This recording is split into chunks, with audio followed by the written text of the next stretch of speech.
first of all, you're a lecturer, so would you like to just introduce yourself as where you're a lecturer? Yeah, so I'm a lecturer at the University of Kent in theology and religious studies, but I'm also the senior tutor for the School of European Culture and Languages, within which religious studies is based. And in that respect, I deal with students with mental health issues, physical disabilities, and certainly dyslexia and dyspraxia come very much into that.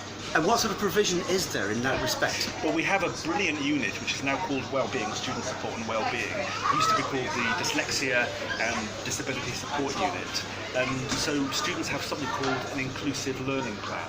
So what will happen is they might come to university with a diagnosis from their school, or in some cases even in the third year we've had students who've been diagnosed, and so that all sorts of provisions would be made for them. It might be, for example, they need extra time in exams. Well, that can easily be accommodated provided we know.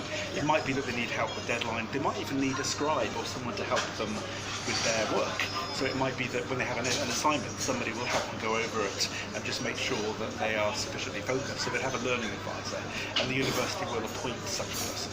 Okay, and is there any provision in teaching? So, do you, yeah, anything from colour codes. So we will know in each case what the student requires. It might be that we're told something, because it's awkward, you've got 30 in the class, suddenly we learn that just before term starts there's a student who can't see the colour red, for example, so we have to take red out of the PowerPoints. But also giving students information in advance. Yeah. Luckily, because all the lecture notes and the PowerPoints are already available, the students have those, and I think what they normally do is go through those with their with their learning advisor.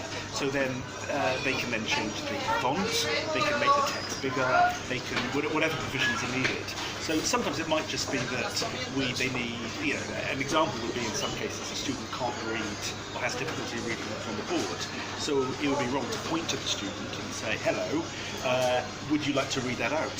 One thing I found though is that often the students who have that in their learning plan are the first to put their hand up to offer themselves. Because if they're as volunteers, often I'll say to the student, would anyone like to read this quote? And there'll be a pause, and I'll do that. And often it's the student who I would never be allowed to ask, but they're happy to volunteer. So in other words, often it shows that the confidence comes because they know that, if they volunteer the information, then it shows that they're getting all the support that they need, because in a way that they've come suitably prepared. So the idea is there's actually almost no stigma involved. In fact, no stigma involved. There is no stigma. To the point even that because it is so, for me, it's so commonplace to have a student come into my office, and if they say they're dyslexic, then there's a clear ABC. So in that sense, absolutely no stigma involved, because we have the resources and the personnel in place to help them.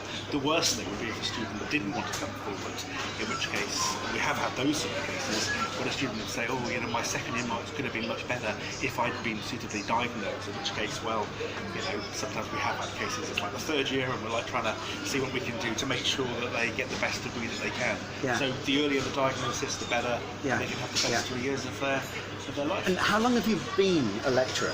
I've been at Kent since 2004, but I was lecturing before that in the University of Wales. Have you noticed any change over the years? I would say that whereas 20 or so years ago it seemed to be more exceptional if a student had a diagnosis, these days it is very commonplace, and I would say the number of students with an inclusive learning plan has gone up. And I think that might just be because the students feel that the culture is such that they can volunteer that without the stigma. Whereas maybe, when I was a student in Lampeter, it always felt that if we wanted an extension, for example, somebody would just go to the departmental administrator. But generally, if somebody was struggling and couldn't finish the degree in the allotted time, there wasn't always the person in place.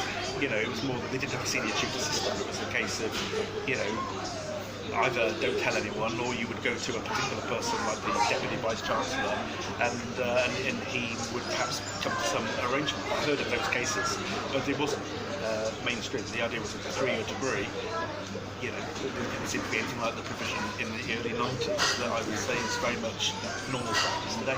Yeah.